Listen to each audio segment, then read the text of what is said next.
What is up, YouTube? It's me, Rahul. Ready. I am back. I know it's been a while since I've made a video. I'm in the process of moving home still, so everything's been a little bit hectic. As you can see, I don't have my usual setup. I'm on my laptop. I'm using Apple headphones to record this, so it might be a little bit less than ideal audio quality. Just let me know if it is, and I mean, we'll see what we can do with it. Just turn up the volume, call it a day. So today I wanted to make this report on the top 32, top 16, and top 4 PikaRom list that I created and my homies played with me. So if you guys remember, about 2 weeks ago, right after Santa Clara, I wrote a six prize article about the deck I would have played for the event, and the deck I would have played was this PikaRom list minus like 2 cards. I made a couple changes with stuff I wanted, I was thinking about in between based on the meta. But at Santa Clara, I was testing against Fire, and Fire was being, it was shaky. It wasn't going great. People were playing all this different kind of whack stuff, and Reshi was scary for me. And then Zapdos was getting like a lot of hype. So both those decks honestly scared me a lot, and I couldn't play against those. So I put the deck away and I played Keon's Reshizard that weekend. And Keon's Reshizard took me to a top 128 finish, which I mean, it's not bad, but it's not what I wanted it to be. I usually strive to be better and get more points. So this weekend, I decided to go ahead and play this list, which I wrote about in the article, and I think there are a couple of cards that are really, really good, and a couple cards that are, iffy at best, but I will explain some of them. So there's two Zapdos, because I thought, Zapdos is still a really good attacker. I'm still kind of trying to build this like a box. The second Zapdos didn't really feel as good as I thought it would, but that also being said, I didn't hit as many baby, like one prize base decks like Zap Beasts. I think you need the Zapdos to stand a chance against Zap Beasts. I played against one, but I think he drew a little bit unfortunately because there's Kilojirachi and not loosed, which is my plan a lot of the time. The two Dedenes are really, really instrumental to just drawing cards and doing stuff. I love it. I love it. I love it. There's two Zororas. The reason I play more than one is because this build is so crucial on being able to get out of the active, and there are no other switching cards. Granted, there's one rope, but I'll come to that in a second. So you need to get through there, and Zorora is a really good attacker in a lot of situations too, in my opinion. There are two PikaRoms because they get the job done. That's your big boy. He does full blitz, and then he goes tag bolt. Yeah, need I say more? Coco GX and Coco Prism is an age-old combo that you need to have in the deck. Um, you can almost reliably always take the first knockout on Reshiram with it. Not so much for the mirror, but the Coco GX is really good in that matchup. And if a Zoroark deck commits too much energy to the board, for example, which will happen once for me, you can capitalize on that mistake, and it can go in your favor. There's an Absol, which was the 60th slot we decided on the morning of, because Absol was giving us a chance against Zap Beasts, and the Jirachi version of Reshi would, be a little bit more favored because of the Absol, forcing them to do stuff. But on the same token, I don't know if it was really the greatest card to have. It did win us all individually a game or two, which I think carried its weight in this tournament. But moving forward, I don't know if I want to like dedicate any slots to dealing with Zapdos and just take my L. Tapu Lele GX was actually an incredibly, incredibly important card. Um, it was instrumental to almost every setup I had. I could play around it.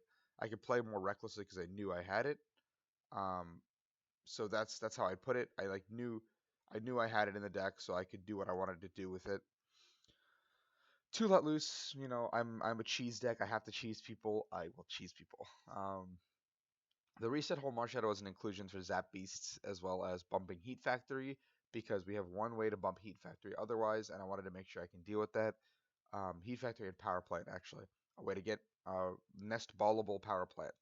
Um, did okay. I don't think it was monumentally incredible, but it was a good card. 4 Lily, 3 Guzma, 2 Volkner. Supporter line felt okay. I wanted to have another supporter like to draw like Erica's, but that's the only gripe I had with the supporter line. Everything else felt beautiful about the supporter line. Um, oh, the rope I would cut for the fourth Guzma again. I'll get to that in a second. Um, there's 4 E-Power, 4 Ultra Ball, as bare bones makes sense, right? Everything makes sense. 4 E-Switch, because I think, even though this isn't a turbo deck, the E-Switches give you options, and I actively do not like full blitzing back to your active Reshiram, not Reshiram, PikaRom, because there's so many things in this format that feel like can kill it or punish you for doing that. So by having 4 energy switch, you can set up where you're going full blitz and then setting up something else, and then those E switches become live to do stuff with. So you're just a toolbox deck. Like I've literally put energies onto things like the Dene or Lele because I can move them. There's 2 electromagnetic radar. Card is insane. Gets you everything in your deck besides, it gets the big meaty parts of the deck. That also gets you draw. It's an ultra ball that gets you a sycamore basically. There's 2 nest balls because Coco Prism exists, Absol exists, Zapdos exists. You could cut down on nest balls. I don't feel like you need them, all of them entirely. There's so much ball search that consistency is already there. There's 2 field blower because I was scared of Weezing, Nagquag, and Baby Blondes, and all 3 of those matchups feel a lot better if you have a second blower and Shedinja naturally. Um, there's 2 choice bands. Would not go below. You need them. 1 Thunder Mountain. That's enough for stadiums. I don't think there's any other stadiums that are better to play or add in. There's 1 escape rope. That was something we were trying out against Reshiram, and it was okay, but I feel like that rope being a 4th Guzma would have just been better because there was times where I pitched 2 to 3 Guzma or like had to use them, and the 4th Guzma would have just changed the way I play the game, There's a stretcher because I would often discard resources with the Dene that I needed to keep digging, and it was important to have that stuff back. I play a lot of 2-ofs, so if something gets knocked out, I need to get it back if 1 is prized. Stealthy Hood was for Vileplume, and we didn't hit any, but Stealthy Hood also does a lot of stuff under Muck, and in that aspect, it also could have been helpful. It was not for me. I don't know for anybody else, but I would still keep the Hood moving forward. It's a 1-card tech. I don't mind having it in the deck. It's just there. And then makes like 5 matchups better, honestly. 12 Lightning Energies. That being said, that's pretty much the list. Let's get into my tournament report. First, I'll talk about how I guess the tournament went. Thursday morning, I flew into Chicago to hang out with my buddy Xander. This was high school graduation. It was a good time. I loved it. Huge thank you to the Peros for inviting me out. I appreciated every moment of it. Thursday night, I'm thinking about decks. I was talking to Austin Ellis about Shedinja. I was thinking about Reshi again. Zoroark was on the table, I think, for me. But like, I was just thinking to myself, like, why am I not playing PikaRom? Why am I not playing PikaRom? And so Friday, I get in with Xander and Will Jenkins, and Will tells me that Big Blounds is one of his like top decks, and I was just like, okay, why so? And then he explained it down to me, and I was like, okay, that's reasonable. I could see myself playing it as well this weekend. And then Justin showed up, and Justin is a person who likes to play games rather than talk about them to see what would happen. So after I 4-1 Blounds, 1 game I lost was to dead draw. We were convinced that PikaRom was better than that deck. And then we played Stall, and I beat that, and we convinced PikaRom was better than that deck. And we played against Reshi, and Jose sat down with me and played that matchup, and it felt very 50-50. So we thought if they're playing the Greens version, then we should be favored because their deck cannot get there faster because they don't have the Kiawe. That scares me. And if you go first in the matchup, it feels like whoever goes first has a slight edge in the 50-50. Like, very slight edge. So that's why we went with this route. We tested all that, and we just didn't even touch Zoroark. I'll be honest, we didn't even touch Zoroark. We just assumed it was good if they didn't play Mew. Even if they did play Mew, it should be good. So, that being said, I convinced Xander Pero, Will Jenkins, and Justin Picard to play it. My senior Regan Retzlaff was already gonna play it. And so we were locked and loaded, walked into the tournament, and we were ready to roll.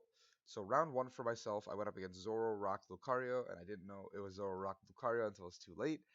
Game 1, he had a board of like Zorua, like Grimer, and like Ditto. And I went, okay, whatever. And I went first, so I like set up my board, and then I like all in committed to full blitz and setting up a second PikaRom. So I just set up 2 PikaRoms. So in my mind, I'm thinking if he's Zoro Persian or whatever, and he somehow gets the knockout with me with Persian, I have a second PikaRom to just end the game and like let loose, and he can't do anything. Because after they do 1 knockout with Persian, it's really hard for them to get the second knockout if you can let loose in the same turn. But then I knocked out his active with full blitz, and then he promoted the Ditto, evolved to double Zoroark. I didn't let loose in that turn because I couldn't. And I believe he went like counter gain, Mallow, and then got the other 2 pieces and knocked out my PikaRom, and then he nest ball for the Riolu, or Pokecoms for it, I don't know, something like that. And I was like, I'm in a lot of trouble, and I had to knock out the Lycanroc, and I did.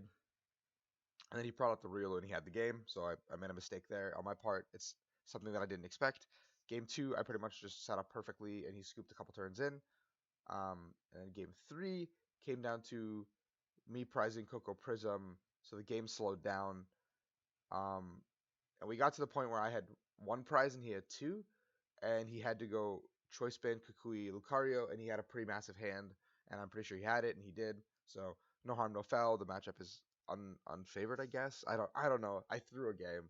It happens. So I start the day 0-1, not great.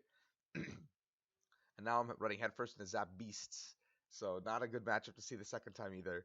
Um, I figure out it's Beast because he attaches a Rainbow turn 1. And I just say, you know what, screw it. And I Guzman it up, kill it, and full blitzed. I just put energy on the board. I said, what do you got for me? And he didn't have a good response game 1 because I killed the energy off the board, so he had to do something about it. And then he nest ball for the Coco Prism and then did stuff, but he never hit the lightnings that he needed to discard. So the next turn I just Guzman that up and kill it. I gave up 3 prizes on Sledgehammer, but then I let loose and blew up this guy. And then I set up for the tag bolt, and then I went down to 1, but there was a chance he could still win with Beast Game because he did hit my PikaRom with a Frost Rotom counter energy, I think it was. So if he hit Beast Energy, Choice Band, Beast Game, I would lose. And he dug pretty deep because he played 1 Dedenne, and he grabbed like the Choice Band, he grabbed like the Nest Ball, he went and got those 2, and then he Dedenne for 6 with like I think a 20 something card deck, and did not hit the Beast Energy, and I was like, okay, cool. Game 2 was about a similar story. There was only one chance he had to win with a Beast Game again, and he didn't hit the combo he needed because I kept killing the Jirachis. So yeah, tough matchup, and I think I got pretty lucky, and Absol did pull its weight. Reset Hole pulled its weight also because it came in and smacked up a Buzzwole, which is good for me. Sorry, I have a little bit of a cold, guys. Round 3 went up against Green's Reshizard. Both games ended very quickly because I just went full Blitz Let Loose in the same turn, and their board was like Volcanion or like 1 energy on, or 3 energy Reshizard. So I just said like, can you do anything about this guy? If not, I have a guy with 3 extra energy on the board. Like I put 2 PikaRoms ready to go. Like what can you do about this? And they didn't have a good answer either time. And so I just cleaned up the game in like 5 minutes. Round 4 went up against another Green's Reshizard before lunch, and the same scenario occurred where he tried to go power play and lock me out of the game, but I went Reset Hole and bounced that, and I was able to use that combo again of Let Loose plus Full Blitz on either turn 1 or 2, and pretty much set myself up into a position where I couldn't lose. It got scary at one point where like I think he hit Welder off of the Let Loose and 2 energies, and he already had an energy on his Reshi and needed to hit Energy Choice Band, and he didn't, which was really good for me, and I cleaned that one up. So now I'm 3-1 heading into lunch. I'm feeling good about it. I come back, and I'm up against a Stage 2 Reshiram with Jirachi, or not Reshiram, Charizard. And game 1, he draws pretty. He has 1 Charmander. I Guzma kill it, and then he goes through his hand and he benches 1 more Charmander, and like he's having a bad hand, bad start, whatever. I bring it up and I kill it. So I've knocked out his effective attacker as he scoops and says, "Let's go to the next one." Game 2 gets a little bit dicey at one point because he does have the Welder ability attach knockout, and I'm just like, oh my god, that's scary. And so I went Let Loose Kill is active, and he didn't have that again, and so I managed to win that game. But taking 6 prizes against that deck is a little bit annoying, and I think he did play Mew, so I couldn't tag Bolt or anything. Yeah, but I take 2 wins there, go to 4-1. I'm up against Turbo Reshi the next round. Game 1, I come up with a convincing convincing win. Game 2, I believe, he set up pretty perfectly, and I like lost very quickly. And then game 3, I remembered very distinctly lilying into like I think I lilied for 7 into like 3 energy and like 2 E-switch, and I think the hood, and I was just like, oh no, this is bad. And I lost like 2 or 3 turns later. But it was not good. I had to like manually attach to this PikaRom and be like, please don't kill me. And I think he had the Guzma one of the turns, and I think I played it out, but it was a loss. So I go to 4-2. My tournament life is on the line now.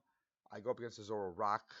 Not good matchup. Game 1, he gets me off at the very end because I let loose him, and he went trade into Choice Band DCE Lycanroc, and I was like, okay, that's fine. You got that. You got that combo. I didn't think you could. Game 2, I win pretty convincingly, and then game 3 is where it gets a little weird, where I'm at 6, or he's at 6. I'm at 5. I knocked out something with Zapdos, but then I full blitzed 3 onto the active, 3 onto the bench. So his Zoroark has 150 damage on it. But I didn't knock it out because I didn't want to activate his Catwalk. And he had Lycanroc with no energy on it. So he would need a counter gain energy to make his combo go, and he had a pretty low card hand size. So he went play some card. He went like Ultra Ball for something, maybe second Zork. I don't remember. And then he went Lily for 6. And then he like picked up this one card off the table, and I was like, and then he called the judge on himself, really good guy, because that was the 7th card. I wasn't really gonna say anything. Judge comes around, gives him a double prize. Reveal will play shuffle in, but before the judge is finished giving the ruling, he just wants to keep the game going, I think, because he felt antsy or nervous, and he double traded without shuffling the card back in. So it was going to be escalated to a game loss, but because the judge should have kind of like paused the game and told everyone to stop playing, they ruled it that it was a double-double as opposed to a double quad. So it was a 4 prize penalty, but he didn't hit the combo he needed. And my one card hand is Guzma, that I narrowed it down to. So I'm just literally sitting here waiting. I pitched like a Lily too. I was like, I'm just gonna sit here with this one Guzma, and he has one Lycanroc and one Lycanroc out in this game. So even if he kills me, I will just tag bolt this Lycanroc, and I don't think I can lose the game. And he had to just manually retreat, attach to the Lycanroc, and pass. And I just showed him the Guzma, and that's all she wrote. Because I need to take 1 prize at this point. But I think if I just killed the Lycanroc that turn, I don't think I lose either way. So yes, um, I got a win there. Round 8, I go up against Quagnag. I pretty much just let loose him early, and then I had both blowers off the Vulcaners, so he just lost. There was an Onyx in play at some point, but I tag bolted it because he didn't play Mew. Or no, he did play Mew. He did play Mew game 2, but he didn't set up fast enough to get it. Game 1, so I just killed the Onyx, and I think game 2 he prized the Onyx. Yeah. So now I'm in my IDNN, and I'll go up against Josh Taylor of Team Taste, really good guy. I go over to the I go over to the table. I asked Josh if he has his Worlds invite. Josh says he does. And then I said, Josh, I think we have to play this out because I want to try to win the tournament. And Josh said, it only makes sense for you, man. Let's sit down. Let's play. I know you have hella good finishes. Let's see what happens. And I drew really, really well against Josh, and he drew pretty bad. And the game ended in like 5 minutes. He never set up his Zorks. It never got going. I just kind of like bodied it. So I'm 7-2 going into day 2. I got to go 3. I thought I had to go 3-1-1. Yeah, 3-1-1. 3-1-1 is where I gotta go. No. I thought I had to go 3-1-1, but 4-1 is what I had to go regardless. But coming in at 19, I would have had to go 4-0-1 and still would have bubbled, which is crazy. So I made the right decision in my mind. So I go up against the Caleb Gettimer playing the DDG Zard list. They don't play Choice Band, so I felt very favorable in it. But game 1, I missed an energy attachment in games 1 and 2, putting me in a really bad spot. But I almost sealed out the game. He needed to find a Guzma to close it out. If not, I had it. With a big tag bolt. I was prepping for this big tag bolt because that's my only out back into the game. And I had it next turn, but he ended up getting what he needed. And there was a point where I had like a 2-card hand, and I just full blitzed energy onto the board. And he had nothing going. He had to GX me that turn. And he let loose me and then GX me. And if he did not let loose me, I had the Vulcaner in hand to get the Coco GX, kill him, go down to 2 prizes of my own, I think it was. And he had nothing on his board. So I think I would have won that game. And game 2, I prized Coco Prism, so I had to play a slower game. No, I'm kidding. I got the Coco Prism, I popped it, I had opened Coco GX, so I went Guzma up his Coco, or his Reshi he put 5 energies on, attached for turn. So there's 2 on the active choice band, he has 5 on the Reshi, and there's 2 energy on my board because of Coco Prism, and then I dead it change to draw 6, and I don't hit an E-switch or an Ultra Ball to let loose and do it again. So I was like, fuck, and then I retreat, and then I pass, and then he goes, draw, switch, Guzma, knockout, and I was like, okay, all right, yeah. And so that's pretty much where I lost the game. It came down to another tag bolt play at the very end, but he had like 5 or 6 cards in deck, and he like hit the Ultra Ball off the draw cheat, Ultra Ball for the detonator to close me out the game. So I was like, okay, that's fine with the Guzma. That's all she wrote. And then round 11, I go up against Arlo Neal. Arlo's playing Granbull. Game 1, he judges me, and I go down to a 0-card hand to take a knockout because my hand is literally, I have to go down to 0. And let's just say his deck works a lot better going down to 0 than mine does. So I lost that game. Game 2, I bodied him pretty quickly. Game 3, he hit a very fortunate counter catcher knockout on my Zorro on like turn 2. And then in back-to-back turns, he managed to hit Guzma. Even after killing his Macargo. So that was a bit lucky on Arlo's part, but I mean, hey, the deck does it best. It goes down to 0. It's really good, and he killed 2 Dedenes, and I just lost the game. If he hadn't killed the Dedenes, I was just gonna tag bolt, knock out both Granbulls or Granbull Stubble and the game. I think would have ended because I would have gone down to two. He would have been at two, and then I just take a prize somewhere, and then I let loose, and then I think the game is in my court. So I'm out of top 8 contention now at 7-4. I'm still playing for top 16. I'm like, whatever, it's okay. Round 11, I go up against Green's Reshi. That's all she wrote. It was pretty easy with the let loose plus full blitz combo. Put pressure on him. Round 13 was Baby Blounds. Baby Blounds is pretty easy with the double blower. The double blower just put me in a position where I could go full blitz, blower, let loose, and they had to dig really hard to find stuff. He played a Jirachi based build, which was really interesting and did make them less like it made it harder for me to let loose them out of the game, what they could. Um, and then I went up against Zora Persian, Gyarados in the last round. The Gyarados didn't do anything against me, but the Persian, he managed to game one, he set up perfectly, I think it was, and I couldn't do anything because he got to turn 2 Muck and like a bajillion guys out. Game 2, I won pretty easily.